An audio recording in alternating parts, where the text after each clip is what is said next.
नमस्कार। आज हम बात कर रहे हैं हिंदी सिनेमा के एक सदाबहार नगमे की। हाँ जी, ओ बेटा जी ओ बाबूजी, बिल्कुल। 1951 की फिल्म अलबेला का ये गाना मतलब आज भी लोगों की जुबान पर है ना? हाँ बिल्कुल, भगवंत दादा का वो अंदाज और श्री रामचंद्र का संगीत, क्या कहने। वही तो।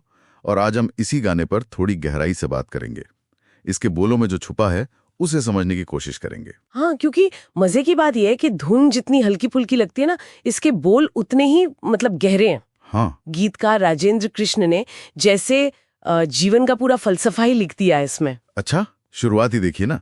किस्मत की हवा कभी नर्म कभी गरम। कितना कितना सीधा तरीका है ये कहने का कि जिंदगी में सब एक सा नहीं रहता। सही कहा, ये नरम गरम सिर्फ मौसम वाली बात नहीं है, ये दरअसल जिंदगी के तजुर्बे हैं। बिल्कुल। कभी आराम मिलता है, कभी मुश्किलें आती हैं, कभी खुशी कभी गम, वो जो लगातार बदलाव है ना, वो है ये नरम गरम।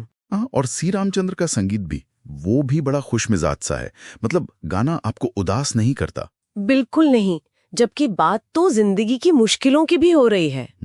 ये विरोधाभास ही शायद इस गाने की जान है। हाँ, और वो एक्टर बनने वाले बेटे का उदाहरण, वो तो बड़ा दिलचस्प है। अरे हाँ, बड़े अक्कड़ से बेटा निकले घर से एक्टर होने। किस्मत में थे लिखे बर्तन धोने।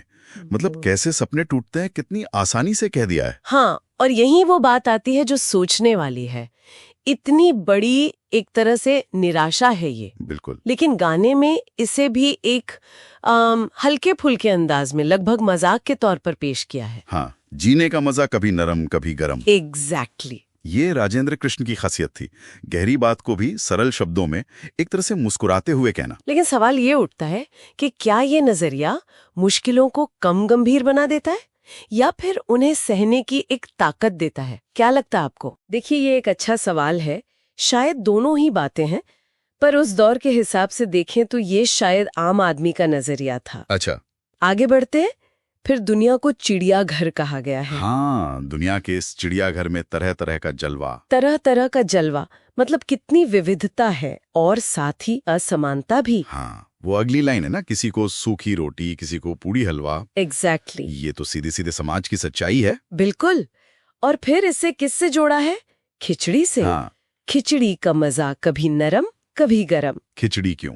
शायद इसलिए कि खिचड़ी भी मिली जुली होती है, सब कुछ एक साथ। सही। और कभी नरम बनती है, कभी थोड़ी सख्त। जिंदगी भी कुछ ऐसी है, सुख दुख, अमीरी गरीबी, सफलता असफलता, सब मिला जुला है। तो ये रूपक बड़ा कमाल का है। मतलब जिंदगी की इस खिचड़ी को स्वीकार कर लो। हाँ, इसी में मजा है। शिकायत करने के बजाय इसे अपना लो। और फिर वो आखिर में संतुलन वाली बात। हाँ, दर्द दिया तो थोड़ा थोड़ा, खुशी भी थोड़ी थोड़ी। बनाने वाले ने हिसाब बड़ा सही रखा है। हाँ, दुख और सुख की खूब बनाई जोड़ी। जैसे कि ये एक पैकेज डील है। बिल्कुल। ये एक तरह का संतोष है, एक स्वीकृति है कि जीवन एक नशे की तरह है। जीवन का नशा। कभी नरम कभी गरम, अच्छे बुरे दौर आते जाते रहेंगे। गाने का जो दर्शन है वो यही है। तो कुल मिला के ओ बेटा जी सिर्फ एक एंटरटेनमेंट का गाना नहीं है। नहीं, बिल्कुल नहीं। ये तो जीवन जीने का एक नजरिया सिखाता है। किस्मत को मानना, उतार चढ़ाव में सम रहना, और शायद मुश्किलों में भी मुस्कुरा देना। हाँ, और अंत में सोचने के लिए एक बात और छोड़ जाता है ये गाना। क्या? कि जीवन की जो कठोर सच्चाइयां हैं, जैसे सपनों का टूटना या समाज की असमानता, उन्हें इस हल्के पुल्के अंदाज में देखना, क्या ये हमें उनसे लड़ने में मदद करता है या हमें थोड़ा भाग्यवादी बना देता है कि भाई किस्मत में यही था। ये सोचने वाली बात है। हाँ, पर गाने की जो लोकप्रियता है इतने सालों बाद भी, वो बताती है कि शायद लोगों को ये अंदाज, ये फलसफा कहीं ना कहीं पसंद जरूर आया। तो कैसा लगा आपको ये लिरिक्स एनालिसिस पॉडकास्ट? कमेंट करके बताएं। और हाँ, ऐसे ही एंगेजिंग पॉडकास्ट के लिए बने रहिए इस चैनल गीत के बोल के साथ। सुनने के लिए शुक्रिया।